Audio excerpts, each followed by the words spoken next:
नमस्कार साथियों, हमारा साइंस में चल रहा था क्या ब्लड सर्कुलेटरी सिस्टम। और ब्लड सर्कुलेटरी सिस्टम में हमने एक बात और की थी कि मानव शरीर के अंदर एक तंत्र और पाया जाता है जिसको कई लोग तो ब्लड सर्कुलेटरी सिस्टम के अंदर मानते हैं या कई लोग ब्लड सर्कुलेटरी सिस्टम का भाग मानते हैं। जो भी हो, लेकिन मानव शरीर के अंदर पाया जाता है एक और ऐसा सिस्टम जिसको कहा जाता है क्या, लिम्फेटिक सिस्टम, या कहा जाता है क्या, लसिका तंत्र। ठीक है, तो आज हम लसिका तंत्र को पढ़ेंगे कि लसिका तंत्र क्या है, किस तरीके से मानव शरीर में क्या होता है, ये विकसित होता है। लेकिन लसिका तंत्र को समझने से पहले लसिका को हमें समझना होगा। हालांकि हमने पिछली वीडियो में इसकी चर्चा की है, लेकिन आज हम लसिका तंत्र को पूरा करना चाहते हैं, इसलिए थोड़ी सी चर्चा हम लसिका की करेंगे और उसके बाद हम देखेंगे कि लसिका तंत्र क्या है। ठीक है, तो देखो जरा, सबसे पहले हम ये माने कि ये जानते हैं कि ब्लड जिसमें बहता है उन्हें ब्लड वेसल्स कहते हैं या रक्त वाहिनियां कहते हैं। तो हम मान लें कि ये हमारी क्या है, रक्त वाहिनी है। ठीक है, मान लें कि ये क्या है, रक्त वाहिनी है। अब इस रक्त वाहिनी में हमें पता है कि ब्लड फ्लो हो रहा है, और जब ब्लड फ्लो हो रहा है तो ये जो ब्लड है, ये ब्लड हमारे यहाँ क्या पाया जाता है, मानव शरीर में या कशेरुकियों में क्या पाया जाता है, क्लोज्ड ब्लड सर्कुलेटरी क्या पाया जाता है, सिस्टम पाया जाता है। तो हम ये मान लें कि ये क्या बना रहा हूं मैं, ये बना रहा हूं मैं ऊतक। ठीक है, ये क्या है, ऊतक है ना। अब ये मान लो कि ये ऊतक है। अब इन ऊतकों में से क्या हो रहा है, यहाँ से वेसल्स से ब्लड फ्लो होगा। अब ये ब्लड फ्लो होगा तो ये ब्लड इन वेसल्स के माध्यम से क्या होगा, ऊतकों को मिलेगा, और ऊतकों के माध्यम से कोशिकाएं क्या कर लेंगी, इनको, इस ब्लड को प्राप्त कर लेंगी। लेकिन यहाँ पर ये होगा कि ये जो हमें पता है कि पहले क्या होती है, धमनियां होती हैं, धमनियां और छोटी होती हैं, धमनिकाओं में बढ़ जाती हैं, धमनिकाएं और छोटी होती हैं, कैपिलरीज में बढ़ जाती हैं, कैपिलरीज काय में बढ़ जाती हैं, शिरिकाओं में बढ़ जाती हैं, है ना, वेन्यूल्स में बढ़ जाती हैं। और वेन्यूल्स क्या बनती हैं, कई वेन्यूल्स एक जगह इकट्ठा होके क्या बनाती हैं, वेन बनाती हैं, और वही वेन एक जगह इकट्ठा होके बड़ी वेन बनाती हैं, महाशिरा बनाती हैं, जिसको बोला जाता है क्या, वेना कावा। तो कहने का मतलब ये हुआ कि यहाँ पर ये जो ब्लड फ्लो हो रहा है, ये ब्लड फ्लो हो रहा है, तो यहाँ पर एक शब्द आता है कैपिलरीज, जिसको कहा जाता है क्या, केशिका। हिंदी में कहा जाता है क्या, केशिका। तो ये जो केशिकाएं हैं, इन केशिकाओं में यानी जो ब्लड क्या नाम से कैपिलरीज हैं, उन ब्लड कैपिलरीज से क्या होता है, ब्लड रिसकर बाहर, ब्लड मतलब ब्लड का कुछ हिस्सा क्या होता है, रिसकर बाहर आ जाता है। ठीक है, मान लो ये मैं जो बना रहा हूँ, इसको मान लो ये प्लाज्मा का वो हिस्सा है जो ब्लड कैपिलरीज से रिस के कहाँ आ गया है, बाहर आ गया है। तो ये कुछ इस तरीके से क्या हो गया है, ये बाहर आ गया है। तो देखो जरा, ये क्या हो गया, ये बाहर आ गया। तो कहने का मतलब ये कि जो ब्लड कैपिलरीज में से ब्लड का वो हिस्सा जिसको हम प्लाज्मा कहते हैं, उस प्लाज्मा का कुछ हिस्सा विसरण की क्रिया के द्वारा, डिफ्यूजन के द्वारा उन कैपिलरीज से कहां आ जाता है, बाहर आ जाता है। और इस तरीके से ये क्या होता है, इस तरीके से ये बाहर भर जाता है। अब ये जो बाहर भरा है, ये क्या है, एक प्लाज्मा का ही भाग है, और इस प्लाज्मा के भाग को यहाँ पर कहा जाता है क्या, लसिका। यहाँ पर इसको क्या कहा जाता है, लसिका, या फिर क्या कहा जाता है इंग्लिश में, या हम कहें कि विज्ञान की भाषा में इसको क्या कहा जाता है, लिम्फ कहा जाता है। और ये जो लसिका है, ये लसिका क्या होता है, प्लाज्मा का ही क्या होता है, भाग होता है, प्लाज्मा ही है। ठीक है, ये मान लें कि ये प्लाज्मा का क्या है, ये भाग है, प्लाज्मा का क्या होता है, ये भाग होता है। ठीक है, और इस लसिका में यूरिया होता है, इस लसिका में क्या होता है, यूरिया भी होता है। इस लसिका में क्या होते हैं, अम्लीय अम्ल भी होते हैं, इस कोशिका में क्या होते हैं, इस लसिका में क्या होते हैं, अमीनो अम्ल भी होते हैं, अमीनो अम्ल। ठीक है, और इसी लसिका के अंदर प्रोटीन भी होती है। ठीक है, इसी के अंदर WBC भी पाई जाती है ना। इसी के अंदर क्या होती है, WBC पाई जाती है, और इनमें एंटीबॉडीज का भी क्या होता है, निर्माण होता है। ठीक है, तो ऐसी इसी में क्या होता है, O2 होती है ना, और CO2 O2 का आदान प्रदान जो कैपिलरीज के माध्यम से होता है, जिसमें O2 भी होती है, CO2 भी होती है। और ये सारी चीजें क्या है, बॉडी के लिए जरूरी है। अब अगर बॉडी के लिए जरूरी है और अगर ये ब्लड वेसल्स से बाहर आ गया है, ब्लड कैपिलरीज से बाहर आ गया है, तो अब ये शरीर में जाना चाहिए, क्योंकि इसमें क्या है, उपयोगी तत्व मौजूद है जो शरीर के लिए क्या है, जरूरी है। तो ये जो भरा हुआ है ये क्या है, एक लसिका है, और इस लसिका को पहुंचाने के लिए जो सिस्टम बॉडी के अंदर होता है उसको बोला जाता है क्या, लिम्फेटिक सिस्टम। कहने का मतलब ये कि ये भी एक काय के माध्यम से, कैपिलरीज के माध्यम से ये भी क्या होते हैं, शरीर में वापस भेज दिया जाता है। मान लो यहाँ पर मैं बना देता हूँ कि मान लो ये क्या है, ये हार्ट है, ठीक है, तो इसमें क्या होता है, इसको वापस भेज दिया जाता है।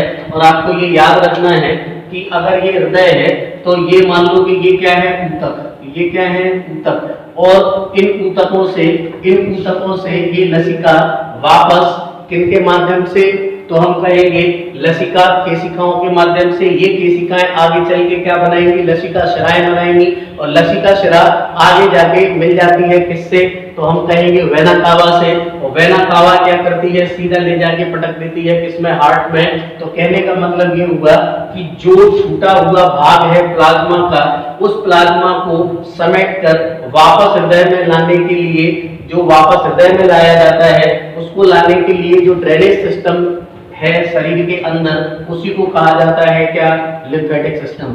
तो लिम्फेटिक सिस्टम का मतलब क्या हुआ, लिम्फेटिक सिस्टम का मतलब ये हुआ कि ऊतकों से या ब्लड कैपिलरीज से निकला हुआ प्लाज्मा अगर बाहर, ऊतकों के बाहर जो इकट्ठा हो जाता है, उसको लसिका कैपिलरीज बदल जाएंगी किसमें, लिम्फेटिक वेन्स में, और लिम्फेटिक वेन्स मिल जाएंगी किससे, इसको मान लो कि ये क्या है, वेना कावा है, या मान लो ये क्या है, महाशिरा है। तो इस महाशिरा से मिल जाती है, और ये पूरा का पूरा जो भाग बाहर निकल गया था, जिसको हम लसिका कह रहे थे, ये लसिका फिर से आ जाती है किसमें, तो हम कहेंगे ये हृदय में आ जाती है। और हृदय का हमको पता है कि ये आपका क्या है, दायां क्या है, आलिंद है, या फिर हम कहें कि ये क्या है, हृदय का दायां भाग है, जिसमें ये दायां क्या है, आलिंद, ये क्या है, दायां आलिंद, और ये क्या है, दायां निलय।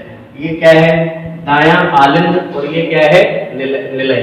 तो यहाँ पर वापस आ जाता है, यही है क्या, लिम्फेटिक सिस्टम। अब इसमें से कुछ फैक्ट है, इसमें कुछ ज्यादा नहीं है। इसमें अब प्रश्न ये उठता है कि ये जो लिम्फ है, अब यहाँ से कुछ फैक्ट निकल के आते हैं। जैसे पहला फैक्ट ये निकल के आता है कि जो लसिका है, ये लसिका हमेशा ऊतकों से हृदय की ओर केवल एक ही दिशा में क्या होती है, ये प्रवाहित होती है। लसिका हमेशा क्या होती है, एक ही दिशा में क्या होती है, प्रवाहित होती है। पहला फैक्ट, ठीक है, एक ही दिशा में क्या होती है, प्रवाहित होती है। तो आप देखो ये ऊतकों से सीधी किधर ले जा रही है, हृदय की ओर ले जा रही है, और ये जो ले जा रही है हृदय की ओर, तो हम कहेंगे कि लसिका सदैव ऊतकों से किसकी ओर बहती है, हृदय की ओर बहती है। दूसरी बात ये कि जो लसिका है यहाँ पर, जैसे इन ब्लड वेसल्स जो थी, इन ब्लड वेसल्स के अंदर तो जो प्रेशर क्रिएट हुआ था, वो प्रेशर हार्ट के संकुचन से क्या हो रहा था, प्रेशर क्रिएट हो रहा था। यानी सिस्टोलिक क्या नाम से प्रोसेस और डायस्टोलिक जो प्रोसेस इसके अंदर होती है, उससे क्या हो रहा था, रक्त दाब पैदा हो रहा था। उसी रक्त दाब के आधार पर इनसे होके क्या गुजर रहा था, ब्लड गुजर रहा था। लेकिन अगर ये पूछा जाए कि जो लसिका है, ये लसिका जो बहने के लिए, लसिका को बहने के लिए दाब कहां से मिलता है, तो याद रखना है कि लसिका मांसपेशियों से, लसिका मांसपेशियों के संकुचन से क्या होती है, प्रवाहित होती है। ठीक है, प्रवाहित होती है, मतलब ये कि मांसपेशियों का संकुचन। हृदय के लिए तो क्या था, रक्त के लिए तो क्या था, हृदय संकुचित हो रहा था। हृदय के संकुचित होने से क्या हो रहा था कि ब्लड प्रवाहित हो रहा था। लेकिन जो लसिका है, ये लसिका है कि मांसपेशियों के संकुचन से क्या होता है, इसका फ्लो होता है। तो आपसे अगर ये पूछा जाए कि लसिका में जो दाब पैदा होता है वो कैसे होता है, तो मांसपेशियों से होता है। इसके अलावा अगर शरीर की मालिश कर दी जाए, मसाज कर दी जाए, तो भी जैसे कोई थका हुआ होता है तो शरीर की मसाज कर दी जाती है, तो भी क्या होता है, मांसपेशियों का संकुचन बढ़ जाता है और लसिका का यहाँ पर क्या हो जाता है, प्रभाव बढ़ जाता है। दूसरी बात, अगली बात अगर यहाँ पर देखें कि इस कारण से, क्योंकि मांसपेशियों से क्या हो रहा है, यहाँ पर इसमें प्रेशर क्रिएट हो रहा है, इसीलिए यहाँ पर अगर देखेंगे तो लसिका में जो दाब है वो दाब क्या होता है, कम पाया जाता है, दाब कम पाया जाता है। ठीक है, एक तो मांसपेशियों के संकुचन से होता है और इसलिए लसिका में दाब कैसा पाया जाता है, कम पाया जाता है। अगली बात देखो, यहाँ पर जो ब्लड बह रहा था वो वेसल्स के अंदर बह रहा है और ये क्या हो रहा है, ये बाहर नहीं है, कनेक्ट नहीं है मतलब डायरेक्ट किसी से, लेकिन लसिका बाहर है। तो कहने का मतलब ये कि लसिका ओपनली क्या हो रही है, फ्लो हो रही है। यानी हम जहां पर ब्लड सर्कुलेटरी सिस्टम स्तनधारियों में, हम लोगों में, प्राणियों में कैसा पाया जाता है, क्लोज्ड ब्लड सर्कुलेटरी सिस्टम पाया जाता है, वहीं पर लिम्फेटिक सिस्टम कैसा होता है, ओपन होता है। तो हम कहेंगे कि लसिका एक कैसा है, खुला परिसंचरण तंत्र होता है। लसिका क्या होता है, एक खुला परिसंचरण तंत्र होता है। एक बात आपको ये याद रखना है। अगली बात देखो, पांचवी बात, तो देखो अगली बात लसिका को लेकर ये है कि जो लसिकाएं हैं, ये लसिकाएं बॉडी के अंदर, फर्ज कर लो कि हमने ये लसिकाएं हैं, इन लसिकाओं में जगह जगह पर थोड़ी थोड़ी दूरी पर क्या पाई जाती है, गांठें पाई जाती हैं, जिनको बोला जाता है क्या, लिम्फ नोड, या फिर हिंदी में क्या बोला जाता है, लसिका गांठ। क्या पाया जाता है, लसिका गांठ, या फिर क्या बोलते हैं, तो इसको बोला जाता है क्या, लिम्फ नोड। ठीक है, तो इसको बोला जाता है लिम्फ नोड। अब ये लिम्फ नोड का क्या काम है, तो ये जो लिम्फ नोड होती हैं, ये लिम्फ नोड एक जैविक छल्ले की जैसा क्या करती हैं, काम करती हैं। हम ये कह सकते हैं कि लिम्फ नोड एक प्रकार की क्या है, जैविक छल्लियां हैं। ठीक है, तो जैविक छल्लियां हैं ये, ठीक है क्या, तो हम कहेंगे लिम्फ नोड। तो लिम्फ नोड एक जैविक छल्ले के जैसा क्या करती हैं, काम करती हैं, और इन लिम्फ नोडों से जो हानिकारक बैक्टीरिया हैं, कैंसर के क्या नाम से कह सकते हैं कि कैंसर बनाने वाले, या हम कहें कि जो मिट्टी के कण हैं या जो शरीर को नुकसान पहुंचाएंगे, वो सारे के सारे यहाँ पर क्या हो जाते हैं, छन जाते हैं, यहाँ पर क्या हो जाते हैं, छन जाते हैं। तो कहने का मतलब ये कि पूरे शरीर के अंदर जो लसिकाएं हैं, इन लसिकाओं में थोड़ी थोड़ी दूरी पर गांठें पाई जाती हैं, जिन्हें कहा जाता है क्या, लसिका गांठ या लिम्फ नोड। ये जो लिम्फ नोड होती हैं, ये लिम्फ नोड शरीर के अंदर क्या करते हैं, जैविक छल्ली के जैसा काम करते हैं, जिनमें हानिकारक पदार्थों का जो भी शरीर के अंदर प्रवेश करते हैं, उनका यहाँ पर वो क्या हो जाते हैं, छन जाते हैं, वो यही रह जाते हैं। और अब आप कहोगे तो क्या यही रह जाते हैं, तो आपको बात याद रखना है कि जो लिम्फ नोड है, इस लिम्फ नोड के अंदर बनती है क्या, लिम्फोसाइट्स। क्या बनती है, लिम्फोसाइट्स। ठीक है, तो जो लिम्फोसाइट्स हैं, ये लिम्फोसाइट्स का निर्माण क्या में होता है, तो इनका निर्माण किसमें होता है, लसिका गांठों में होता है। तो लिम्फोसाइट्स का निर्माण क्या होता है, लसिका गांठों में होता है। ठीक है, या फिर हम कहेंगे किसमें होता है, लिम्फ नोड में होता है। और ये जो लिम्फोसाइट्स हैं, इनको हमने पढ़ा है कि ये लिम्फोसाइट क्या है, एक प्रकार का WBC का क्या है, ये प्रकार है। लिम्फोसाइट क्या है, WBC का प्रकार है। WBC हमने पढ़ ली है, एक ग्रेन्युलर है, एक ग्रेन्युलर है। जो ग्रेन्युलर है उनमें कौन कौन सी हैं, बेसोफिल्स हैं, यूसाइनोफिल्स हैं और न्यूट्रोफिल्स हैं। जो लिम्फोसाइट्स हैं वो लिम्फोसाइट्स क्या हैं, तो ये क्या है, एग्रेन्युलर है, मतलब अपवर्णीय जो WBC हैं उन्हीं का एक प्रकार है क्या, लिम्फोसाइट्स। लिम्फोसाइट्स क्या करती हैं, हानिकारक जो बैक्टीरियाज हैं उनका भक्षण करने का काम करती है क्या, लिम्फोसाइट्स। तो ये लिम्फोसाइट्स इसी लिम्फ नोड में बन रहे हैं, तो जो हानिकारक बैक्टीरिया इसके अंदर आते हैं उनका ये क्या कर देते हैं, यहाँ पर उनका ये भक्षण कर लेते हैं, कौन, लिम्फोसाइट्स। एक बात और, इसके अंदर एंटीबॉडी का भी क्या होता है, निर्माण होता है। ठीक है, तो एंटीबॉडी भी इसमें पाई जाती है। क्यों? क्योंकि प्लाज्मा का भाग है और प्लाज्मा में क्या पाई जाती है? एंटीबॉडी। तो यहाँ पर ये एंटीबॉडी भी पाई जाती है और एंटीबॉडी शरीर के अंदर क्या करती है? प्रतिरक्षा प्रणाली को मजबूत करती है। तो इस वजह से ये इसी में लिम्फ नोड में हानिकारक जो बैक्टीरिया होते हैं उनका यहाँ पर भक्षण हो जाता है। तो हम कहेंगे कि ये जो लिम्फ नोड है, ये लिम्फ नोड लसिका के अंदर पाए जाने वाले लसिका गांठें क्या करती हैं? तो शरीर के अंदर ये लसिका गांठें एक जैविक छलने का क्या करती हैं? काम करती है। जैविक छलने का क्या करती हैं? जैविक छलने का क्या करती है? काम करती है। ठीक है, एक बात ये। अगली बात देखो, ये जो लसिका गांठें हैं, ये लसिका गांठें क्या होती हैं? ये जो लिम्फ है, इन लिम्फों का एक क्या होता है? जाल जैसा होता है और ये जाल मिलके क्या बना देता है? एक गांठ का निर्माण कर देता है। तो ये जो गांठें हैं, ये गांठें क्या है? लसिका की जो कैपिलरीज है, उन कैपिलरीज का क्या है? एक जाल है, एक गुच्छा है। उसी गुच्छा को किस नाम से जाना जा रहा है? तो लिम्फ नोड के नाम से उसको जाना जाता है। ठीक है, अगली बात यहाँ पर अगर हम देखें कि ये जो लसिका गांठें हैं, ये सबसे ज्यादा मिलती कहाँ है? तो हम देखेंगे तो ये सबसे ज्यादा मिलती है कहाँ पर? गर्दन में मिलती है। ठीक है, पेड़ू में मिलती है, या मतलब जांघों में मिलती है, ये गर्दन में मिलती है और हमारे साइड में यानी कांप में यहाँ पर मिलती है।